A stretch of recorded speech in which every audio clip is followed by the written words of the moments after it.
This is Cody from Bite. This is Asa from Dregs, Bite, formerly Chain Snatcher and Dryer Fire. Hey, this is Keely from Bite and Penalty, and now Dregs. And you're watching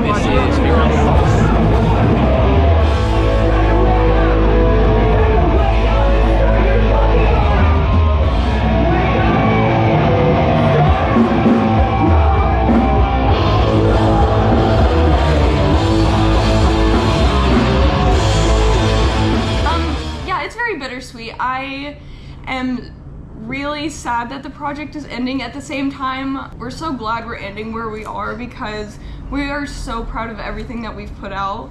I'm so glad we're ending in a place where it's like we're not putting out things that like we're not like super happy with, and like everything that we put out is exactly like what we've wanted. And I just like, I'm so like nostalgic even now, even though it's like we still have one more show. Like I'm just really proud. So it's bittersweet, but I'm very excited. I think it's good that we're like ending on such a big note like this. I think this bill is great. The last Bite show is a very bittersweet because Will was leaving the band and we were like toyed at the idea of maybe replacing him, but then it was like, nah, he started the band.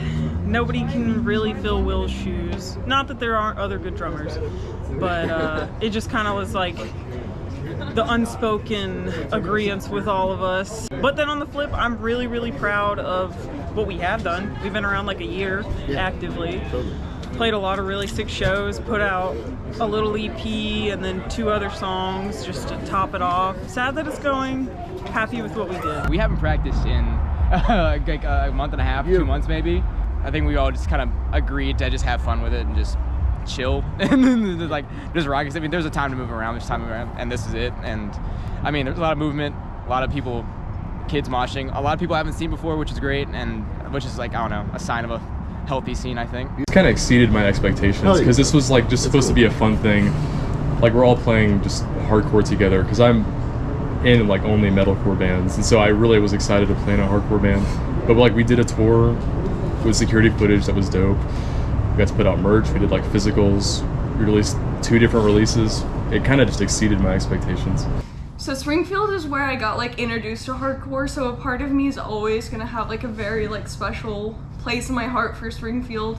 It just like has really shaped the way I view hardcore. Moving back to Arkansas, it really solidified what hardcore meant. Little Rock showed me so much love, like right off the bat, was so welcoming. I didn't feel like I was out of place. I felt right at home, and Little Rock is like a place that I feel is so like underrated. Like I think our scene here deserves so much more hype. Fortunate that I went from one city with a lot of love to another city with just as much love. Field homies, a lot of young kids here, always seeing new faces, which is very exciting. That's what you want. A lot of people, kids moshing, a lot of people I haven't seen before, which is great, and which is like, I don't know, a sign of a healthy scene, I think. I think now with a lot of bands, I guess not to toot my own horn, but with bands like Bite, which is very accessible hardcore, and you have similar stuff kind of like Haywire, where it's very sing-along, very up at the front, where sort of stuff like that, where it can hook a lot of people in, and then they come to different shows because they just want to go to a show. Then they find something new they like, and they can branch off into different bands like that. And so like seeing new people who could be inspired to start new bands, seeing people who look like them playing in bands. Hey, personally, that same Terminal Nation, seeing like a not white guy front the biggest band I'd ever seen locally, like something like that, where it's like, okay, shit, fuck yeah. In Arkansas, in a red state like that, I've seen so many queer trans women started showing up to shows, just queer people in general who don't feel the need to just do the whole, like camo fucking, band t-shirt thing, where like, which is great, which means we are an inviting place where they feel safe there, especially now, especially with the current political climate that we have a space where people can go and say, okay, I'm not gonna get fucked up here for no reason. I think going forward, seeing a lot of more diverse bands pop up, just even like in small ways, like I think it's vastly important to help the scene grow, where I think maybe 10, 15 years ago, maybe you wouldn't have seen that here. This is actually exactly the space for you. This is exactly the space for me. There wouldn't be this space without marginalized people, and I'm not even including myself in that, but just like I think that gets taken away a lot, is like people focus on like the bro aspect of it or whatever, and it's like, well, yeah, but dig a little deeper. There's a lot more to it, and especially at the heart of it, it's all about people who are unaccepting and forcing others to be like, fuck you, I don't care.